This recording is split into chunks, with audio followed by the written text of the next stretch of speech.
உமக்கு மேல் ஒருவரும் இல்லையே, எல்லோருக்கும் மேலாக உயர்ந்தவர். உமக்கு மேல் ஒருவரும் இல்லையே. அல்லேலூயா, அல்லேலூயா, அல்லேலூயா, ஆமென். அல்லேலூயா, அல்லேலூயா, அல்லேலூயா, ஆமென். ஒருவரால் சிருஷ்டிக்கப்படாமலே தாமாக என்றென்றும் இருப்பவர். ஒருவரால் சிருஷ்டிக்கப்படாமலே தாமாக என்றென்றும் இருப்பவர். அல்லேலூயா, அல்லேலூயா. நீதிமொழிகள் புஸ்தகம் படித்து கொண்டிருக்கிறோம். 21வது அதிகாரத்தில் 11வது வசனம் வரைக்கும் முடிச்சிருக்கிறோம். இப்பொழுது அதற்கு மேல் இருக்கிறதை நாம் பார்ப்போமாக. நீதிமொழிகள் 21:12.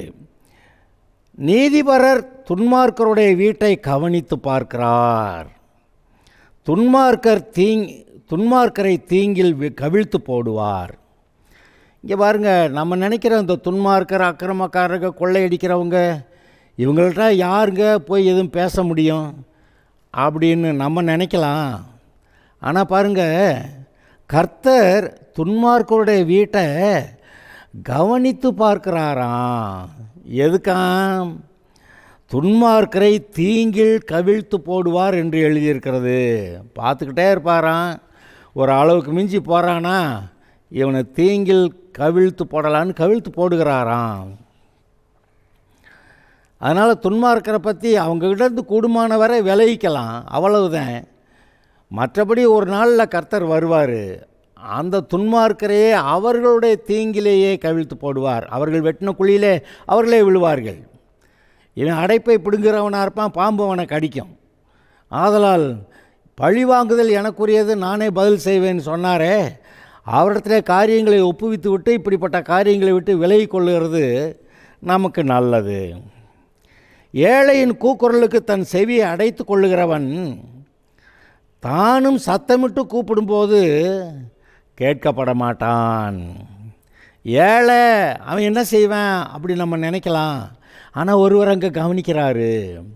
அந்த ஏழையுடைய கூக்குரலுக்கு செவிகளை அடைத்து கொள்ளுகிறவர்கள், ஒரு உதவியும் செய்ய மாட்டேன்றவங்க பாருங்கள், விதைச்சா அப்புறம் அறுவடை செய்யணும்னு சொல்லி வந்திருக்கு பார்த்தீங்களா? அதே போல் இவனுக்கு பிரச்சனை வர்றப்ப இவன் கூக்குரலிட்டு சத்தம் போட்டு உதவி கேட்டாலும் கிடைக்காது, கேட்கப்பட மாட்டான் அப்படின்னு சொல்கிறாரு. இங்கே தான் பாருங்கள், ஒருவன் தன்னை நேசிக்கிறது போல் பிறனையும் நேசிக்கணும்னு சொன்ன அந்த கர்த்தருடைய வார்த்தைகள், அந்த சட்டம், அது நல்லா செயல்படுறதை நம்ம பார்க்குறோம். நம்ம விதைக்கிறதெல்லாம் அறுக்கணும். நாம் நன்மையான காரியங்களை விதைச்சோமானா நமக்கு நன்மைகள் உண்டாகும். அந்தரங்கமாய் கொடுக்கப்பட்ட வெகுமதி கோபத்தை தணிக்கும். அந்தரங்கமாய் கொடுக்கப்பட்ட வெகுமதி கோபத்தை தணிக்கும். சண்டைக்காரன் பிரச்சனை அப்படின்னாக்க, ஏன் அவனோட என்னத்துக்கு வம்பு அப்படின்னு சொல்லிட்டு அந்த சண்டைக்காரனுக்கு ஏதாவது ஒரு வெகுமதியை யார் மூலமாவது அனுப்பிவிட்டா அவன் கோபம் தனியும்னு சொல்கிறாரு. மடியில் இருக்கிற பரிதானம் குரோதத்தை ஆற்றும். பரிதானம்னா இது லஞ்சம் கொடுக்கறது. இந்த லஞ்சத்தை கொடுத்துட்டா குரோதம் கூட ஆறி போயிருமா. நியாயம் தீர்ப்பது நீதிமானுக்கு சந்தோஷமும் அக்கிரமக்காரருக்கோ அழிவுமாம். நியாய தீர்ப்பு இன்னும் இந்த பூமியில் பல சமயத்தில் நியாய தீர்ப்பு வராததுனால தான் துன்மார்க்கர் ரொம்ப தைரியமாக இன்னும் அக்கிரமம் செய்ய வேகமாக போகிறாங்க. செய்கிற எல்லா தப்புக்கும் சொட்டுன்னு தலையில் ஒரு அடி விழுந்ததுன்னா துன்மார்க்கத்தில் போக மாட்டாங்க. ஆனால் இப்போ நம்ம தேசங்களில் உலகத்தில் பார்த்திங்கன்னா ஒவ்வொரு மனுஷரும் செய்கிற எந்த பாவத்துக்கும் உடனடியாக தண்டனை வரவே இல்லை. அதனால் இவருடைய இருதயங்கள் துணிகரம் கொண்டு எல்லா வேலையும் அக்கிரமமாகவே செய்கிறாங்க. ஏழைகளை கொள்ளையிடுறாங்க. இப்படிப்பட்ட நிலைமையில் கர்த்தர் ஒரு நாள் நியாய தீர்ப்பு செலுத்துவார். அந்த நியாய தீர்ப்பு செலுத்தும்போது நீதிமான்களுக்கு சந்தோஷம், ஆனால் அக்கிரமக்காரருக்கோ அழிவு. விவேகத்தின் வழியை விட்டு தப்பி நடக்கிற மனுஷன் செத்தவர்கள் கூட்டத்தில் தாபரிப்பான். விவேகத்தின் வழியை விட்டு தப்பி நடக்கிற மனுஷன். விவேகம்னா எது? ஞானம்னா சொன்னேன், தேவன் அவ்வப்போது பேசுகிற வார்த்தைகள் அந்தந்த சமயத்தில் அந்த மனுஷனுக்கு ஞானமாக இருக்கும். அது மாத்திரமல்ல, தன்னுடைய வாழ்நாளில் அநேக காரியங்களை கர்த்தர் நமக்கு பேசி புத்தி சொல்லி நடத்தி ஞானத்தை கொடுத்துருக்கிறாரே, அதெல்லாம் நம்முடைய மனதில் நிறையா நிறைந்திருக்கும்போது நாம் அதை வைத்தே விவேகமாக இந்த பூமியில் வாழலான்னு சொல்கிறாரு. அப்படி தேவன் கொடுத்த ஞானத்தையும் அந்த விவேகத்தையும் விட்டுட்டு விலகி தப்பாக நடக்கிற மனுஷன் செத்தவர்களுடைய கூட்டத்தில் தாபரிப்பான். செத்தவர்கள்னு அந்த இடத்துல நரகத்து போனவங்களை பற்றி பேசுகிறது. கர்த்தருக்கு ஏற்கனவே கொடுத்து ஞானத்தை கொடுத்து நல்ல வழியில் நடத்தி பல காலங்கள் அவனுக்கு ஞானம் கொடுத்து அதனால் அவனுடைய இருதயத்திலே அநேக ஞானமான விஷயங்கள் அங்கே சேமித்து வைக்கப்பட்டிருக்கும்போது அதன்படி செய்தால் அந்த ஞானத்தின்படி வாழும்போது அதை விவேகம்னு சொல்லுவோம். ஆனால் அந்த ஞானத்தை அந்த விவேகத்தை விட்டுட்டு அவன் தப்பி நடக்கிற மனுஷன், அந்த கர்த்தருடைய வழியை விட்டு தப்பி நடக்கிற மனுஷன் அப்புறம் எங்கெங்கே போகிறது? செத்தவர்கள் நரகந்தான். சிற்றின்ப பிரியன் தரித்திரனாவான். தண்ணி போடுறது, இஷ்டத்துக்கு மாம்ச இச்சை நிறைவேற்றுக்கு என்ன வேணாலும் செய்கிறது. தரித்திரனாவான். மதுபானத்தையும் எண்ணெயையும் விரும்புகிறவன் ஐஸ்வர்யவன் ஆகிறதில்லை. மதுபானத்தை விரும்புகிற ஆள் நிச்சயமாக ஐஸ்வர்யவான ஆக முடியாது. ஏதாவது ஒன்றில் தப்பாகி மாட்டிக்கிறோம், எல்லாம் போயிடும். நீதிமானுக்கு பதிலாக துன்மார்க்கனும் செம்மையானவனுக்கு பதிலாக துரோகியும் மீட்கும் பொருளாவார்கள். இது பாருங்கள், இப்படி நடக்குதுன்னு எழுதியிருக்கிற சாலமோன் எழுதியிருக்கிறான். நீதிமானுக்கு பதிலாக துன்மார்க்கனும் செம்மையானவனுக்கு பதிலாக துரோகியும் மீட்கும் பொருளாவார்கள். அது எப்படி வருதுன்னு எனக்கு தெரியல, ஆனால் அப்படி இருக்குது. ஓகே, அதை அப்படியே வச்சுக்கோங்க, பார்த்துக்கோங்க. உங்களுக்கு புரிஞ்ச மட்டுக்கு நீங்கள் அதை கவனிங்க. சண்டைக்காரியும் கோபக்காரியுமான ஸ்திரீயுடன் குடியிருப்பதை பார்க்கலும் வனாந்திரத்தில் குடியிருப்பது நலம். இவன் எப்படி யோசித்து பார்த்துக்கான் பாருங்கள். இதே சாலமோனுக்கே இதெல்லாம் அனுபவங்கள் இருந்திருக்கும். அங்கே ரொம்ப சந்தோஷமாக போய் நிறையா கல்யாணங்களை பண்ணினா கடைசிக்கு ஒருத்தி மாற்றி ஒருத்தி ஏதாவது பேசி அங்கே பிரச்சனையான சத்தமாக காதில் விழுகும்போது இவன் யோசிச்சிருப்பான், நம்ம வனாந்தரத்துக்கு போயிடுறது நல்லதுன்னு. அதை எழுதியிருக்கிறான் பாருங்கள். உண்மையிலேயே எந்த ஒரு குடும்பத்திலும் கணவன் மனைவி ஒருமனப்பட்டவர்களாக எல்லா காரியங்களையும் கர்த்தருடைய சமூகத்தில் வச்சு தீர்மானம் எடுக்கிறவங்களா இருந்தால் ஒருத்தருக்கு ஒருத்தர் குறை சொல்ல அங்கே வராது. ஆனால் அப்படி இல்லாமல் ஒருமனப்பாடு இல்லாமல் ஒழுங்காக ஜெபம் பண்ணாமல் அப்படி இருந்தோம்னா அங்கே ஏதாவது ஒரு குறை இருக்கும். இந்த மனைவிகள் பெரிய சண்டைக்கெல்லாம் வரமாட்டாங்க, பெரிய அடிதடிக்கெல்லாம் வரமாட்டாங்க. ஆனால் சும்மா வாயாலே அடிச்சு விடுவாங்க. அது வாயால் அடிக்கிற அடி ரொம்ப உரைக்கும். அதனால் போயிடலாம், வனாந்தரத்துக்கு போயிட்டால் நல்லதுன்னு நினைக்கிற அளவுக்கு வந்துடும். ஆனால் இதை சற்று கவனிப்போம். புருஷன் தன் உயிரையும் கொடுத்து மனைவியை நேசிக்கணும், போஷிக்கணும். மனைவியும் புருஷனுக்கு அடங்கி இருக்கணும். இதுதான் கர்த்தர் பைபிளில் எழுதியிருக்கிற விஷயம். இப்படி தேவனுடைய நியமங்களை மீறி அல்லது தேவனுடைய நியமங்களை கவனிக்காமல் இஷ்டத்துக்கு வாழும்போது நமக்குள்ளே இருக்கிற பாவம் ஒருத்தருக்கு ஒருத்தர் சண்டை போட வைக்குது. விசேஷமாக கணவன் மனைவிக்குள்ளே சண்டை போட வைக்குது. இங்கே பாருங்கள், ஆதாம் செஞ்ச பாவம் உடனே என்ன செஞ்சிச்சு? அவன் சொல்லிட்டான், நீர் கொடுத்த மனைவி தான் இவ தான் கொடுத்தா, நான் சாப்பிட்டேன்னு சொல்லிட்டான். சண்டை வந்துருச்சா இல்லையா? அது உண்மையாகவே இது சும்மா வெறுமன அந்த பிரச்சனையெல்லாம் தீராது. உண்மையிலே கர்த்தர்கிட்ட நம்முடைய வாழ்க்கையை அர்ப்பணித்து, கர்த்தாவே நீர் என்னை உண்டாக்கி நீர் உம்முடைய சாயல் ரூபத்தில் நானும் என்னுடைய மனைவியும் குடும்பமா நாங்கள் உமக்கு ஏதோ ஒரு நல்ல சாட்சியாக வாழணும்னு கர்த்தர் நீங்கள் வச்சுருக்கீங்க. நாங்கள் அதில் வாழணும், அதுக்காக எங்களை ஒப்புவிக்கிறோம். பாவமில்லாத வாழ்க்கை, பரிசுத்தமான வாழ்க்கை, உமக்கேற்ற வாழ்க்கையை நாங்கள் வாழணும்னு சொல்லி கர்த்தர்கிட்ட ஒப்புவிக்கும்போது இந்த பாவங்கள் தீரும். பாவங்கள் தீர்றது மட்டும் இல்லை, இந்த இருதயம் தேவனுக்கேற்ற விதத்தில் அது ஒப்புரவாகும், சரியாகும். இந்த இருதயம் சரியாகாமல் பாவங்களை மன்னித்து கொண்டே இருந்தால் அது பிரயோஜனம் இல்லை. அது இருதயம் சரியானால் தான் அதுக்கப்புறம் பாவம் செய்யாது. ஆனால் இருதயம் சரியாகாமல் இருக்கும்போதே நான் பாவத்தை மன்னிக்கிறேன்னு டெய்லி எத்தனை தடவை மன்னித்தாலும் மறுபடியும் பாவம் வந்துக்கிட்டே தான் இருக்கும். இந்த பாவம் இருக்கிற வரைக்கும் வீட்டில் சண்டை இருக்கும். அருமையானவர்களே, இந்த குடும்பங்களில் சமாதானம் இல்லை, பிரச்சனையாக இருக்குதுன்றவங்கெல்லாம் உண்மையிலேயே 2 பேரும் ஒருமனப்பட்டு கர்த்தருடைய சமூகத்தில் ஒப்புவித்து, நாங்கள் எங்களுடைய இருதயத்தை உமக்கு பிரியமாக கொண்டு வர்றோம், எங்களை நீர் ஆசீர்வதிக்கணும் ஆண்டவரேன்னு கேட்டு ஜெபம் பண்ணுனா அவர் அந்த இருதயங்களை சரி பண்ணிடுவார். அந்த இருதயங்கள் சரி பண்ண ஒரு பாடு புதுசாக பாவம் அந்த இருதயத்திலேருந்து வராது. அப்போ அவர் மன்னிக்கிறதுக்கும் நம்மளை பரிசுத்தமாக்கிறதுக்கும் அப்புறம் நம்முடைய குடும்பத்தை ஆசீர்வதிக்கிறதுக்கும் அது ரொம்பவும் பிரயோஜனமாக இருக்குது. சரி, வேண்டிய திரவியமும் எண்ணெயும் ஞானவானுடைய வாசஸ்தலத்திலே உண்டு. வேண்டிய திரவியமும் எண்ணெயும், அதாவது தேவைக்கு ஏற்றாற்போல. ஏதோ அங்கே மலை மாதிரி குமிச்சு வச்சுருக்குங்க, அப்படி இல்லை. வேண்டிய திரவியமும் எண்ணெயும் ஞானவானுடைய வாசஸ்தலத்தில் உண்டு. ஞானவான் யார்? கர்த்தருடைய வார்த்தையை கேட்டு கேட்டு செய்கிற ஆள். மூடனோ அதை செலவழித்து போடுகிறான். இருக்கிறதெல்லாம் அந்த மூடை செலவழித்து போட்டுருவான். ஆனால் ஞானவானுடைய வீட்டில் தேவையானதெல்லாம் இருக்கும். நீதியையும் தயையும் பின்பற்றுகிறவன் ஜீவனையும் நீதியையும் மகிமையும் கண்டடைவான். இது இந்த நீதியையும் தயையும்னு சொல்லி போட்டிருக்க. எது நீதி? தேவனுடைய வழிகள். தேவனுடைய வழிகளில் நடக்கும்போது ஜீவனும் நீதியும் மகிமையும் உண்டாகுதுன்னு எழுதியிருக்கு. இதில் ஒன்றும் ஆச்சரியம் இல்லை. பலவான்களுடைய பட்டணத்தின் மதிலை ஞானமுள்ளவன் ஏறி பிடித்து அவர்கள் நம்பின அரணை இடித்து போடுவான். பெரிய பயங்கரமான ஆளுக இருக்க ஊருங்க, அதை சுற்றி உயர்ந்த மதில்கள்லாம் இருக்குன்னாலும் இந்த ஞானம் உள்ளவன் இருக்கானே, கர்த்தர் ஆலோசனை கொடுப்பாரு.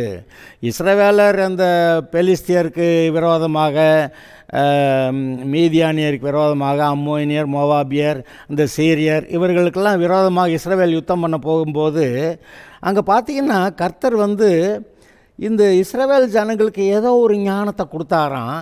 அதனால் பெரும் படைகளை அந்த இஸ்ரவேலர் மேற்கொண்டார்கள், ஜெயித்தார்கள்னு வரும். ஆமாங்க, அது உண்மை. பலவான்களுடைய பட்டணத்தின் மதிலை ஞானமுள்ளவன் ஏறி பிடித்து அவர்கள் நம்பின அரணை இடித்து போடுவான். தன் வாயையும் தன் நாவையும் காக்கிறவன் தன் ஆத்மாவை இடுக்கண்களுக்கு விலக்கி காக்கிறான். வாயை கொஞ்சம் வச்சுக்கிட்டு ஒழுங்காக இருந்தால் பிரச்சனை உண்டாகாது. நம்ம வாயை அடக்கி வைக்க முடியலன்னா அது ஏதாவது ஒரு விதத்தில் பிரச்சனை வந்துடுது. அப்புறம் பயமாக இருக்குது, ஐயோ ஆண்டவரேன்ட்டு அப்புறம் கர்த்தர்ட்ட ஓடணும். வாயை முதல்ல சொல்கிறாரு, நீங்கள் வாய்க்கு பூட்டு போடு, கண்டபடி பேசாதேன்றாரு. அகங்காரமும் இடும்பும் உள்ளவனுக்கு பரியாசக்காரன் என்று பெயர். அகங்காரம் இருக்குது, இடும்பு பண்ணுறேன், அடுத்தவனுக்கு எடுக்கிறதுக்கு வேலை செய்கிறவன், அவனுக்கு பரியாசக்காரன் என்று பேர். மற்றவங்களை கேலி பண்ணவும் செய்வான். அவன் அகந்தையான சினத்தோடே நடக்கிறான். அவன் கோவத்திலே எப்போ பார்த்தாலும் கோவக்காரன்னு சொல்லுவாங்கள்ல, அப்படி ஆளாக இருக்கானான். சோம்பேறியின் கைகள் வேலை செய்ய சம்மதியாததினால் அவன் ஆசை அவனை கொல்லும். சோம்பேறியாக இருக்கான், வேலை செய்ய மாட்டான். ஆனால் அது வேணும் இது வேணும்னு சொல்லி ஆசை இருக்கான். ஆனால் அந்த ஆசை அவனை கொல்லும்.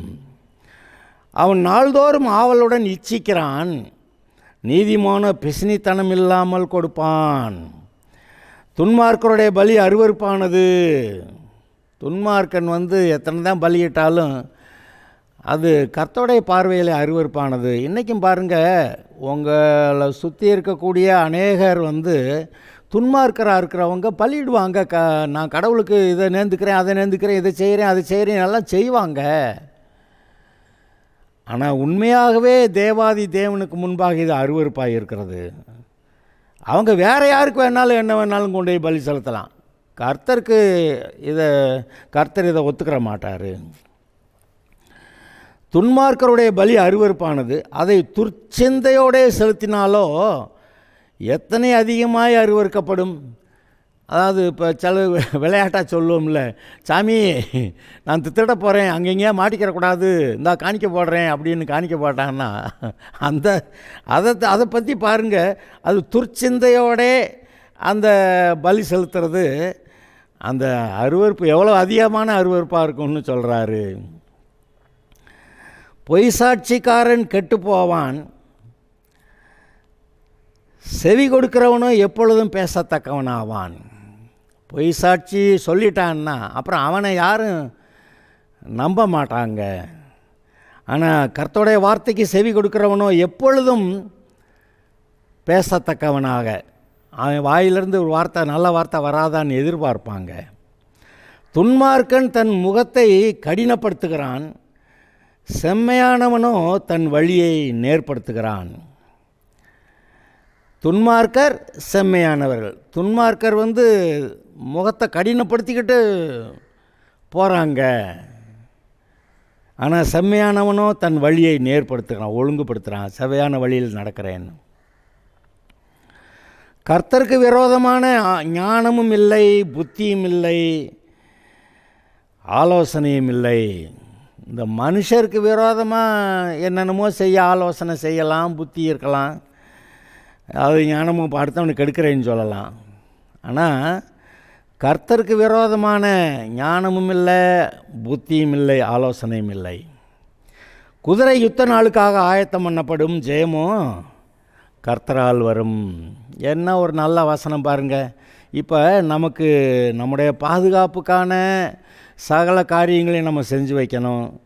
நான் வழக்கமாக சொல்லுவேன், 3 மாத டேக் ஹோம் பே, 3 மாதம் சம்பளம் வாங்கினா அந்த சம்பளம் நம்ம வீட்டில் எப்போவும் ஒரு அவசரத்துக்கு தேவைக்கு வச்சுருக்கணும். அப்போ தான் அது அவசரத்துக்கு எடுத்து பயன்படுத்தி நம்ம அந்த பணத்தை வச்சுக்கலான்னு சொல்லுவேன்.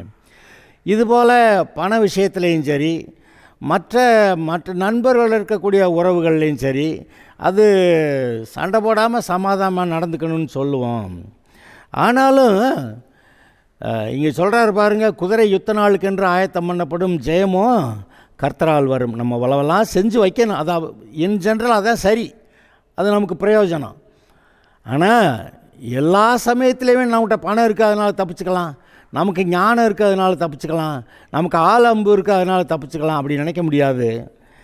ஜெயமோ கர்த்தரால் வரும், ஆதலால் கர்த்தரை அண்டிக் கொள்ளுகிறவர்கள் தான் பாக்கியவான்கள். இந்த விஷயத்தில் ஒன்றும் நம்ம தவறக்கூடாது. கர்த்தரை அண்டிக் கொள்வோம். உன்னதமானவருடைய மறைவில் இருக்கிறவன் சர்வ வல்லவருடைய நிழலிலே பாதுகாப்பிலே தங்குவான் என்று எழுதியிருக்கிறது. அதிகாரம் 22. திரளான ஐஸ்வர்யத்தை பார்க்கலும் நற்கீர்த்தியே தெரிந்து கொள்ளப்படத்தக்கது. இங்கே பாருங்கள், உங்களுக்கு ஒரு சாய்ஸ் கொடுக்குறாங்கன்னு வச்சுக்கிடுவோம். நிறையா 5 கோடி பணம் தர்றேன்யா அப்படின்னு, அல்லது நற்கீர்த்தி, இந்த காரியத்தை செஞ்சால் உனக்கு நல்ல பெயர், சமுதாயத்தில் நல்ல பெயர் உண்டாகிறது அப்படின்னு, இந்த 2ல் எது வேணும்னு கேட்டால் இங்கே கர்த்தர் சொல்கிறாரு, நற்கீர்த்தியே தெரிந்து கொள்ளப்படத்தக்கது. ஐஸ்வர்யம் வரும் போயிருங்க, ஆனால் இந்த நற்கீர்த்தியை சம்பாதிக்கணுமான வெகு காலம் பிரயாசப்படணும். பொன் வெள்ளியை பார்க்கலும் தயையே நலம். பொன் வெள்ளியை பார்க்கலும் தயையே நலம். இந்த பொன் வெள்ளி ஐஸ்வர்யம் இல்லை, கர்த்தருடைய தயை நமக்கு இருந்ததுன்னா எப்போ வேணாலும் தருவார். ஐஸ்வர்யவானும் தரித்திரனும் ஒருவரை ஒருவர் சந்திக்கிறார்கள்.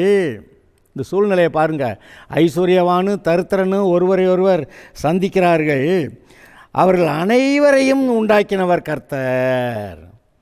இது நமக்கு தெரியணும். ஒரு ஏழையை பார்க்குறீங்க, ஐஸ்வர்யவானை பார்க்குறீங்க, பெரிய அதிகாரியை பார்க்குறீங்க, பெரிய சயின்டிஸ்ட்டை பார்க்குறீங்க,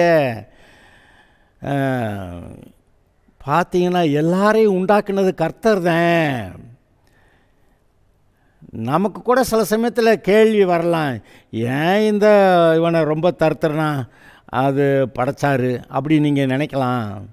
ஆனால் நீங்கள் கவனிச்சிங்கன்னா புழுதியில் இருக்கிறவர்களை கூட கர்த்தர் பெரியவங்களோட உட்கார வைக்கிற அளவுக்கு, பிரபுக்களோட கூட உட்கார வைக்கிற அளவுக்கு அவர்களை உயர்த்திடுவாராம். ஆனால் துன்மார்க்கன் எவ்வளோ பெரிய பணம் வச்சுருந்தாலும் சரி, எப்பேற்பட்ட அந்தஸ்தில் இருந்தாலும் சரி, அவன் விழுந்து போவான்னு பைபிள் சொல்லுது. அதை நம்ம கவனிப்போமாக. இந்த ரெண்டு பேரையும் பார்த்தா, இந்த ஐஸ்வர்யவானையும் தரித்திரனையும் பார்க்குறப்ப இவனையும் கர்த்தர் தான் உண்டாக்குனார், இவனையும் கர்த்தர் தான் உண்டாக்குனாருன்னு நமக்கு தெரியணும். அது ஏன் அப்படி உண்டாக்குனாருன்னு கேட்டிங்கன்னா அதுக்கு ஒரு நீண்ட பதில் வருது, நான் அப்புறம் சொல்கிறேன். சுருக்கமாக சொன்னால் எல்லா மனிதரையும் கர்த்தர் உண்டாக்கினார். சிலர் பிறப்பிலே பணக்கார வீட்டில் பிறக்கிறாங்க, சிலர் பதவிகள் இருக்கக்கூடியவர்கள் வீட்டில் பிறக்கிறாங்க, சிலர் ஏழைய வீட்டில் பிறந்துடுறாங்க. ஆனால் இந்த ஏழையை மட்டும் கர்த்தருடைய வார்த்தைக்கு செவி கொடுக்குற ஆளாக இருந்தால் அந்த பணக்காரர்களுக்கு இருக்கிற மகிமையை காட்டிலும் அதிகமான மகிமையை கர்த்தர் உங்களுக்கு கொடுப்பாரு. சகலமும் ஒரே தலைமுறையில் நடக்கிறதை நீங்கள் பார்க்கலாம். சரி, நம்ம இப்போக்கு அடுத்ததுக்கு போகலாம். விவேகி ஆபத்தை கண்டு மறைந்து கொள்ளுகிறான், பேதைகள் நெடுக போய் தண்டிக்கப்படுகிறார்கள்.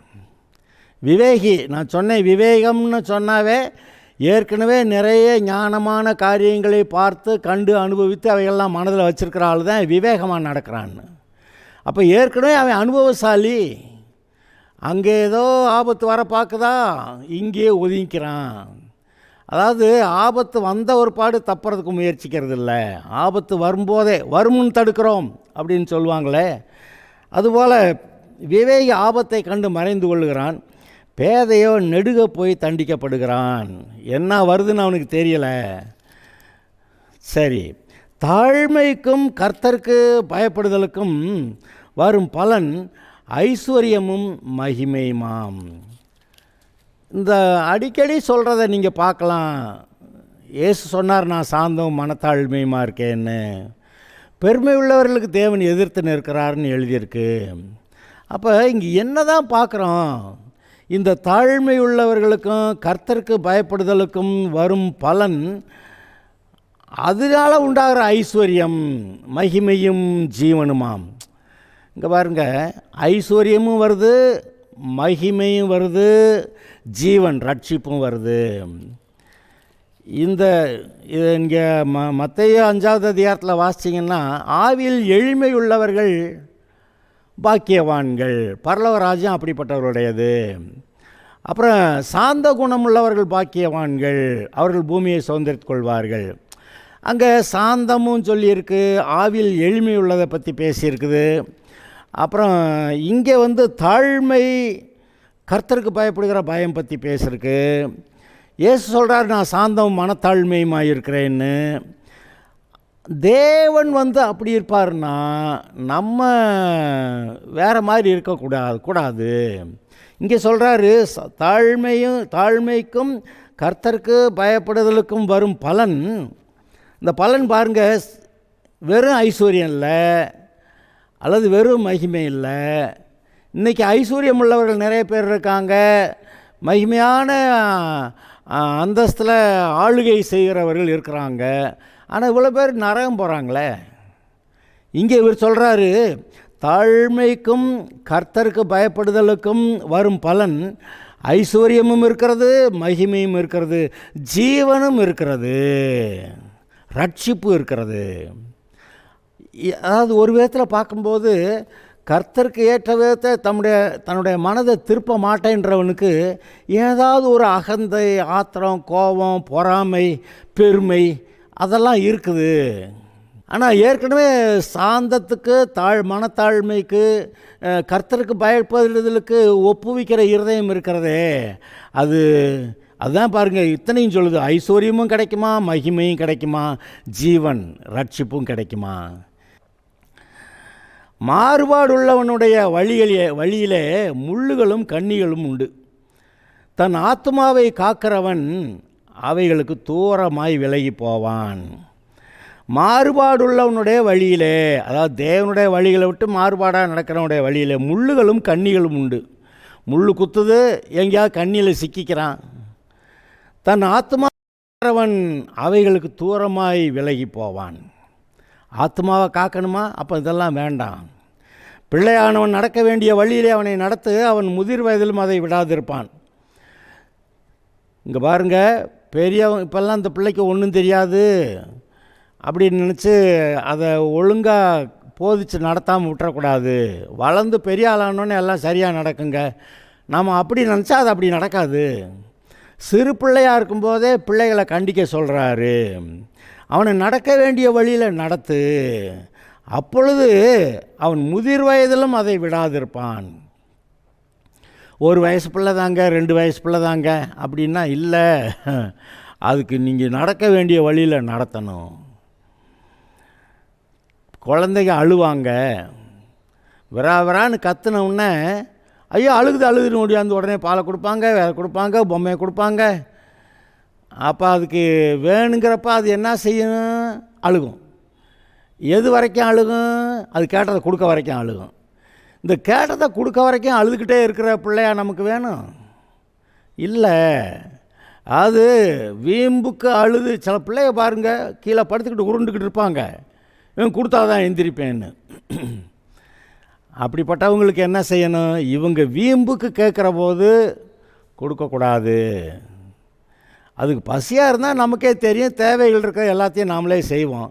இந்த வீம்புக்கு பண்ணுற போது நீங்கள் அதை ஒழுங்காக சரி பண்ணலைன்னா அப்போல்லங்க அது நல்லா வளர்ந்து பெரிய பிள்ளையான ஒரு பாடும் அதே மாதிரி தான் நடக்கும் நம்மக்கிட்ட. அதை நம்ம அதை பிள்ளைய ஒழுங்காக ஞானமாக வளர்க்காமல் போனால் அப்புறம் சமுதாயத்தில் அது நல்லா வாழ முடியாது. அதனால் பிள்ளையானவன் நடக்க வேண்டிய வழியிலே அவனை நடத்து, அப்பொழுது முதிர் வயதிலும் அதை விடாதிருப்பான். ஐஸ்வர்யவான் தரித்திரனை ஆளுகிறான், கடன் வாங்கினவன் கடன் கொடுத்தவனுக்கு அடிமை. ஐஸ்வர்யவான்கள்னால் காசை கொடு, ஏய் வா இதை செய்யணும்னா வர்றவங்க நிறைய பேர் இருக்கிறாங்க. தரித்திரனை ஆளுகிறான். கடன் வாங்கினவன் கடன் கொடுத்தவனுக்கு அடிமை. நாட்டை கடன் வாங்கிட்டாங்க, அது மனசுக்குள்ளே என்ன பாடுபடுத்துது பார்த்தீங்களா? அந்த கடன் வாங்கின ஆள் வரும்போது நமக்கு நிமிர்ந்து நடக்க முடியலை, என்னமோ செஞ்சிருது. அதனால தான் கடனற்ற வாழ்க்கைக்குள்ளே போகணுன்னு அடிக்கடி சொல்லுவோம். அது முடியும். சம்பளம் 5 ரூபான்னா 7 ரூபா செலவு பண்ணால் எப்படி? அப்புறம் அது சரியில்லை இல்லை. அதனால் 5 ரூபா சம்பளம் வாங்கினா 4.25 வரைக்கும் செலவு பண்ணுங்க, மீதி 25 பைசாங்க 1/4 ரூபா அங்கே வைங்க. அப்போ தானே அது சரியான வாழ்க்கை.